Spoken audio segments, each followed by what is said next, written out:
परमात्मा कहते तू यहाँ की आप फंसा और निकल ले यहाँ से, चलो वहाँ चलते हैं। एक बात विचार करना पुण्यात्मा, यहाँ से दिल हटाने के लिए ये बातें, ये फार्मूले आपके काम आएंगे कि आप जी ने यहाँ से तो जाना पड़ेगा। आपकी मृत्यु डेफिनेट है और मृत्यु होगी और जाना भी पड़ेगा। जिस वस्तु को आप अपना मान रहे हैं वो आपकी नहीं है। आपने पहले ना पता था तो बिल्कुल नोट कर लेना कि डायरी में, ये आपकी कुछ भी नहीं है।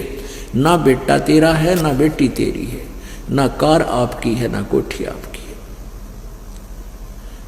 ये काया भी आपकी नहीं है। तो जब हमने मरना तो है ही, चलो जब तक हम यहाँ हैं, हमारा परिवार है, इस परिवार को भी भगवान के चरणों में लगा दे, इनका आप रुखाड़ा होगा।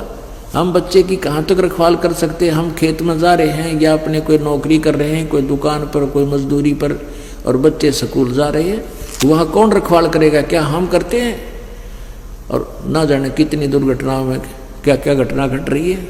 तो कहने का भाव यह है कि इस जो हम बच्चों को भी अपने भगवान की आश्रित कर देंगे, इनका भी शुभ कर्म शुरू होगा, आई बला इनकी भी टलेंगी। तो फिर ये सोच कर रखे कि हमने जाना पड़ेगा यहाँ से। तो जाना है तो इसी जगह क्यों ना जाऊं, फिर बोर्ड का ना आना पड़े। अगर मान लीजिए आपका यहाँ जन्म हो गया, दूसरा तो गधा बन गया, कुत्ता बन गया, तो उसने के चाटाएंगे। यहाँ के इस व्यवस्था से हम दिल हटावें। और जो ढीठ हैं जिनकी, क्योंकि पिछले ज्ञान अज्ञान को घना सुन रखा है, ये ज्ञान अभी तक में मिला नहीं था, इस आधार पर हम इतने ढीठ हो गए। एक बार ये दास एक भगत सत्संग सुना रहा था, जो पहले थोड़े बहुत होते थे भगत, कोई आ जाता था उसको वैसे बैठ कर सुनाते रहते थे चर्चा। शुरुआत एक एक दो दो करी थी। तो वो कहने लगा जी आपके ज्ञान में कोई कमी नहीं लगती, मैंने प्रमाण साथ है और मैं हूँ धुन का पक्का, मैं जिस काम पर लग गया करूँ उसने पूरा करके छोड़ दिया करूँ। और यो ज्ञान आज से पहले आपसे पहले किसी ने नहीं बताया। और मन ने इस बात का डर लग गया कि जब मैं भक्ति कर कर वहां पहुंच जाऊं, सतलोक में कोई भी ना पावे, तो मैं योग आपकी भक्ति करूं को ना, या जो आप बता रहे हो। मैं बोला अरे क्यों ना करे, ना कतिये कौन करूं, मैं नहीं जाऊंगा क्योंकि मैं अकेला चला गया तो वहां दिक्कत हो जाएगी। मैं बोला तू यहाँ मर गया और मरने के बाद तू गधा बन गया, कुत्ता बन गया, यहाँ के टिड्डे लेगा। ने बोला कोई बात ना, घूमते फिरते दिखे जाएंगे, जी लगा रहेगा। यानी गधे कुत्ते बन के आंडना या धक्के खाना मंजूर है। क्यों? क्योंकि जी लगा रहेगा, देखते रहेंगे एक दूसरे को। तो अब उसका दोष भी नहीं मानता दास, क्योंकि हमने अभी तक ये जन्म और मृत्यु यहीं की व्यवस्था में हम रंगे जा चुके। अब इन एंटीबायोटिक से, इस यथार्थ ज्ञान से फिर यहाँ से मन हटेगा, और यहाँ से मन हट लेगा तब हम वहाँ हमारा अगला पैर जागा, नहीं तो नहीं जाएगा। यहाँ से हट लेगा तब हमारी वहाँ सुरती दिन रात वहीं रहेगी। हे भगवान यहाँ जन्म ना देना, हे परमात्मा यहाँ जन्म ना देना, क्योंकि जन्म होते ही फिर वह बीमारी शुरू।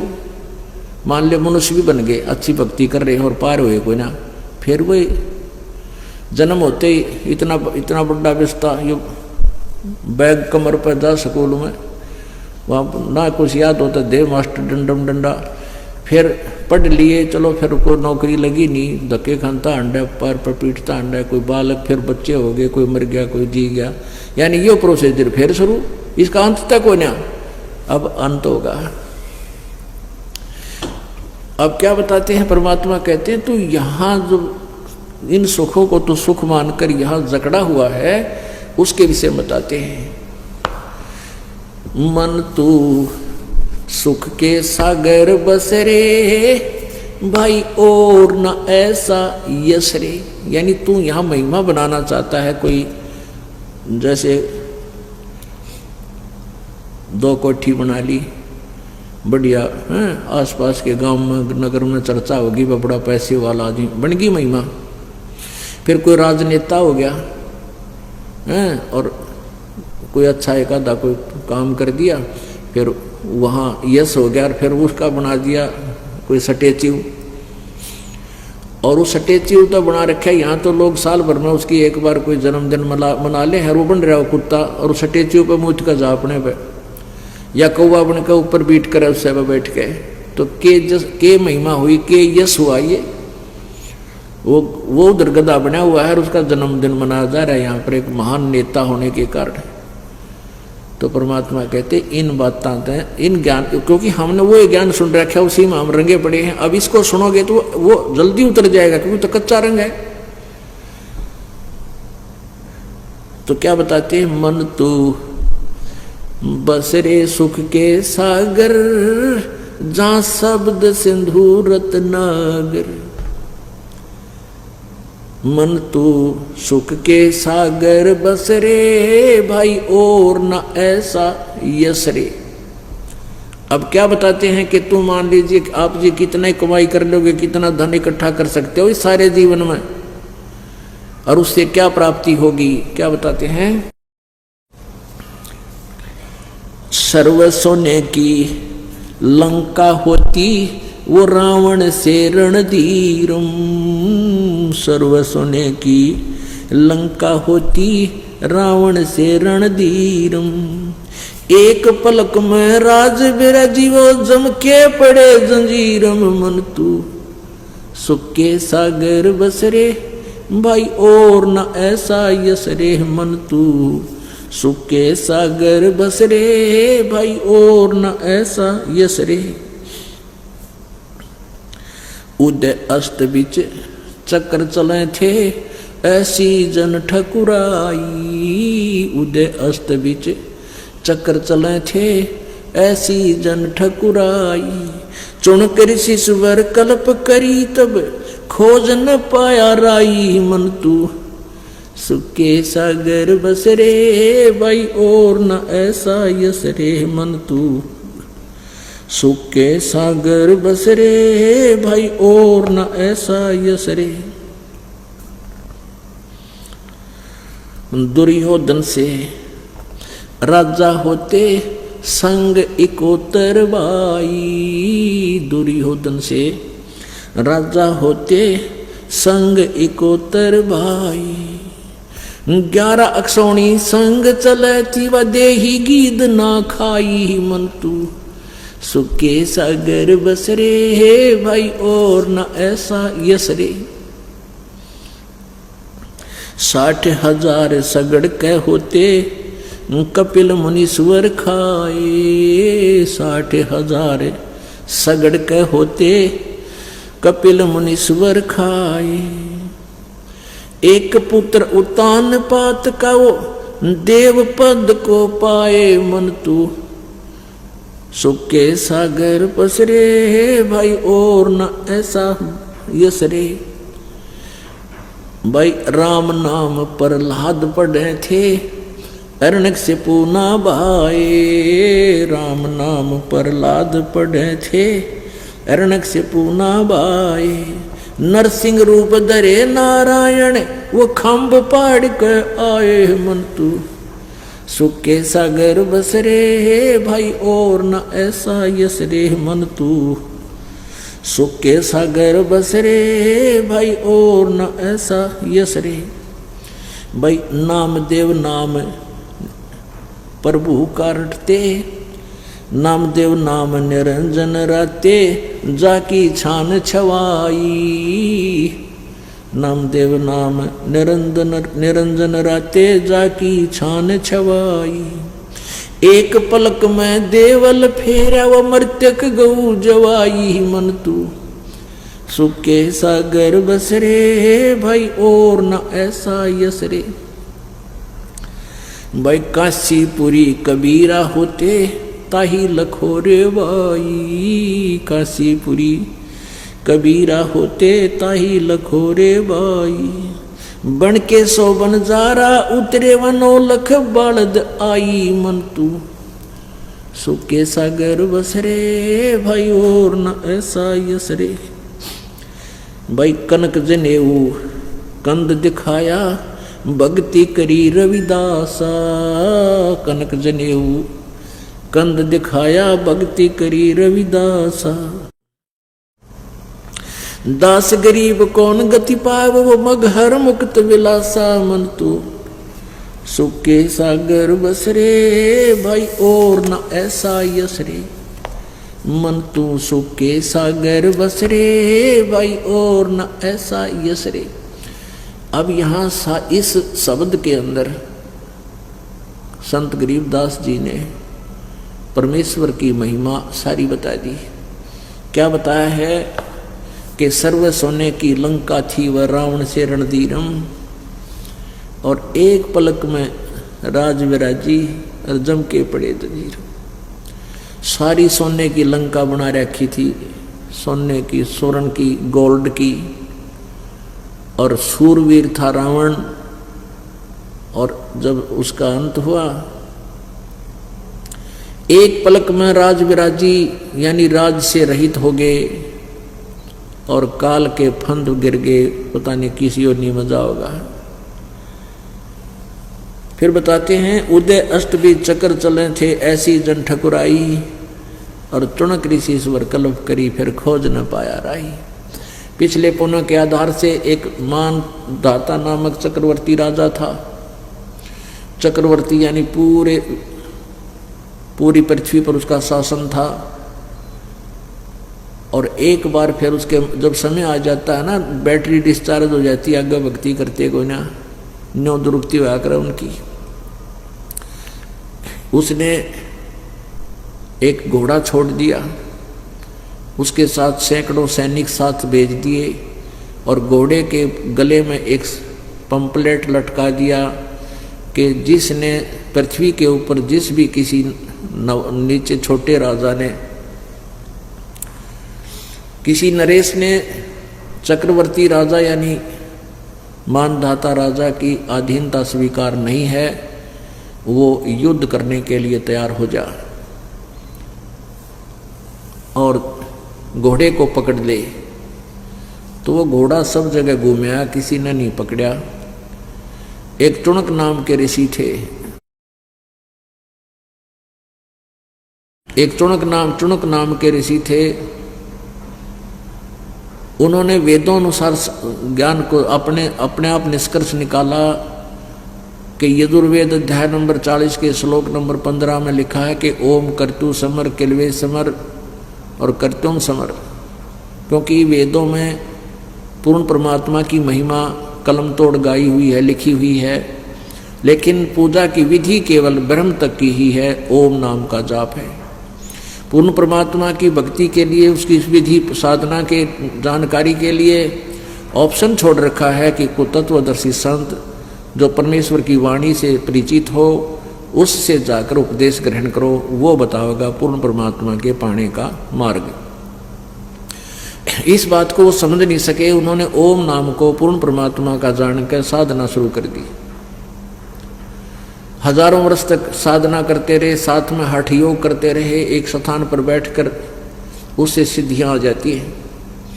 अब उस ऋषि ने देखा कि ये घोड़ा जिसके ऊपर कोई विराजमान नहीं है, सैनिकों से उसका कारण जाना कि इस घोड़े पर आदमी सवार क्यों नहीं है।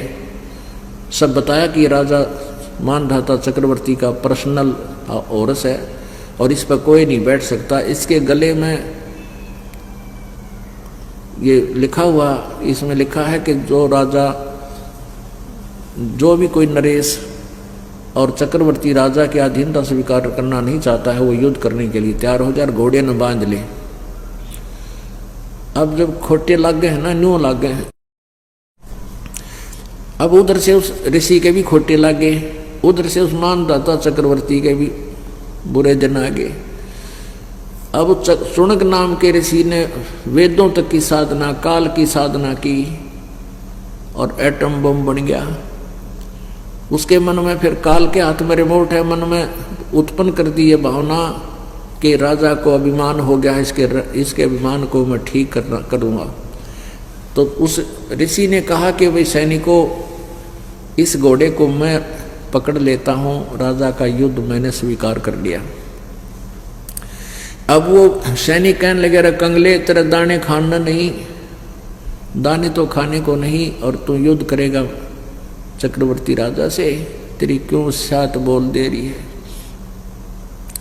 क्यों तेरी सामत आ रही है, अपना बैठ के भक्ति कर ले, रट ले राम। टाइम पास कर। तो वो कहने लगा, भाई मैंने जो कह दिया ना, मैंने युद्ध स्वीकार कर लिया। तो सैनिकों ने वो घोड़ा बांध दिया उसी वृक्ष का जिस वृक्ष के नीचे झोंपड़ी थी माँ इस शुनक ऋषि की, और राजा को बता दिया कि आपका युद्ध एक चुनक नाम के ऋषि ने स्वीकार कर लिया। राजा के पास 72 करोड़ सेना थी, उसकी 4 टुकड़ी की, 4 विभाग किए, 18 करोड़ के। एक टुकड़ी को भेज दिया एक आदमी को मारने के लिए, यानी औरों को भी खौफ हो जा, कोई काल ने और शीश ना उठावे, ये चाणक्य नीति होती है। तो उधर से ऋषि ने अपने जीवन काल में जो डले डोए थे उसकी 4 पुतली बना ली, 4 एटम बम बना दिए सिद्धि से। वचन में बहुत बड़ी पावर होती है। उससे एटम बम बना लिए 4, एक टुकड़ी आई, एक एटम बम छोड़ दिया और उसने 18 करोड़ सेना का कत्लेआम कर दिया। दूसरी टुकड़ी राजा ने भेजी तो उसने दूसरी पुतली छोड़ दी, तीसरी सेना टुकड़ी भेजी तो तीसरी छोड़ दी, ऐसे चौथी भेजी, चौथी छोड़ दी। यानी मान धाता चक्रवर्ती उदय अस्त पर जिसका राज था, यानी सूर्य उदय हो अस्त तक और छिपे जहां तक, अर्थात पूरी पृथ्वी पर राज्य था, उसका सर्वनाश हो गया। और उधर से ऋषि, वो चुनक ऋषि इस बात से सारा प्रसिद्ध हो गया, उसका यश हो गया। पहले मानदाता चक्रवर्ती का यश था, महिमा थी, पूरे पृथ्वी का शासक है, सारी पृथ्वी पर राजा, वो झूठा यश। उधर से उस ऋषि की का यश हो गया, बड़ा महान ऋषि था, उसने ऐसा कर दिया। अब इस महान ऋषि की विरानमटी होएगी, क्यों होएगी कि जब तक यहाँ क्या है, जब तक ये परमात्मा कबीर जी की साधना हमें प्राप्त नहीं होती, यथार्थ मार्ग नहीं मिलता, तब तक हम वेदानुसार गीतानुसार जैसा भी साधना करते हैं और जैसे पुण्य पाप करते हैं, वो दोनों ही अकाउंट खुले रहते हैं। बुरे जो पाप हैं वो बैड अकाउंट में, और पुण्य है या भक्ति है वो गुड अकाउंट में, दोनों जमा हो जाते हैं। और इस प्राणी को दोनों ही भोगने पड़ते हैं। अभी तक आपने सुना था जैसे कर्म करेगा वैसे फल देगा भगवान, यहाँ का इतना नियम था। ये ना तो पाप काट सकते थे, ना पुण्यों में कम बत्ती कर सकते थे।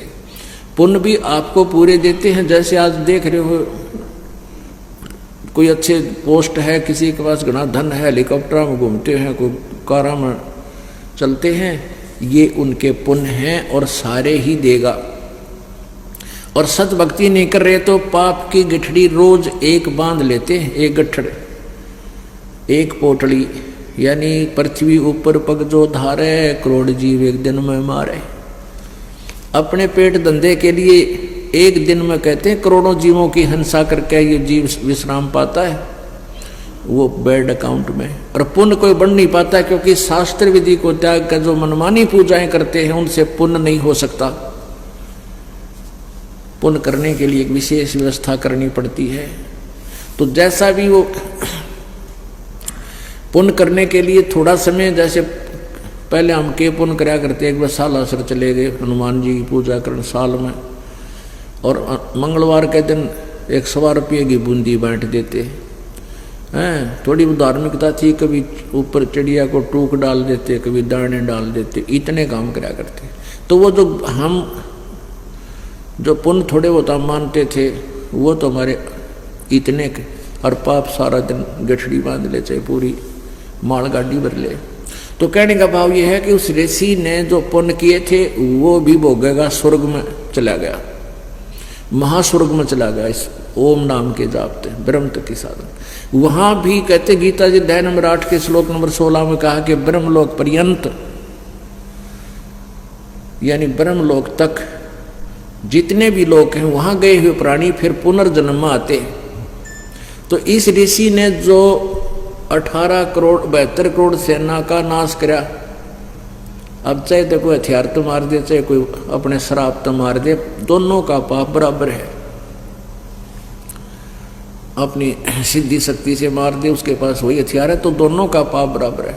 तो फिर ये ऋषि अपने पुण्य पूरे कर लेगा, वहां पर खत्म कर देगा, फिर ये टुनक ऋषि कुत्ता बनेगा और इसके सिर में जख्म होगा और वो जितने सैनिक मारे हुए कीड़े बनकर इसको नोच नोच के खाएंगे। तो यहां परमात्मा एक के तीर में कई शिकार कर रहे हैं। भाई उदय अस्त बीच चक्कर चले थे, ऐसी जन ठकुराई। उदय अस्त बीच चक्कर चले थे, ऐसी जन ठकुराई। चौणक ऋषि स्वर कल्प करी, तब खोज न पाया राई। मन तू सुख के सागर बस रे, भाई और ना ऐसा यश रे। यहाँ के झूठे यश हैं, झूठी महिमाएं हैं, कहते हैं यहां से पीछा छुटवा ले। फिर जो परमात्मा की शरण में आए हैं उनके साथ कैसी मदद करता है मालिक। भाई राम नाम प्रहलाद पढ़े थे, अरना कुछ ना भाए। उसका पिता ही दुश्मन बन गया प्रहलाद का, उसका हिरण्यकशिपु। क्योंकि प्रहलाद कहा करते पिताजी परमात्मा की भक्ति से ही जीव कल्याण हो सकता है, आपके नाम से आपकी भक्ति से नहीं हो सकता। इससे बात पे पिता पुत्र का झगड़ा शुरू हो गया। मान बढ़ाई में आकर के मेरा ही पुत्र मेरी आज्ञा का पालन नहीं करता है, तो खूब यातनाएं दी। आखिर में परमात्मा ने उसका बक्कल तारा। कहते हैं ब्राह्मण बाणा क्रम कसाई, हिरण्यकशिपु छाती तोड़वाई। तो यहाँ कहते हैं राम नाम प्रहलाद पढ़े थे, हिरण्यकशिपु ना भाए, यानी उसने अच्छा नहीं लगा। और नरसिंह रूप धरे नारायण, खम्भ पाड़ के आए। कि जो भक्ति करते हो आपके साथ भगवान रहेगा, आप प्रापत्ति आएंगे उनको हल्का करेगा और बिल्कुल को आखिर कर देगा, अनर्थ कर देगा, फिर आकर भगवान उसका बक्कल तारेगा। उनकी मदद की जाती है। और ये जैसे मानदाता, जैसे चक्रवर्ती, पूरी पृथ्वी का राजा जो सत भक्ति नहीं कर रहा था उसकी बिरान माटी हुई, कुल नाश हुआ। ये डिफ्रेंशिएट कर रहे हैं हम कि यहाँ के सुख को और भक्ति नहीं करते उन व्यक्तियों का, और जो साधना सत करते हैं उन भक्तों की में कितना अंतर होता चला जाएगा। नामदेव नाम निरंजन राते, जाकी छान छवाई। नामदेव जी कहते हैं परमात्मा की भक्ति किया करते थे, तो उसके साथ कैसी लीला की परमात्मा ने। नामदेव नाम निरंजन राते, जाकी छान छवाई।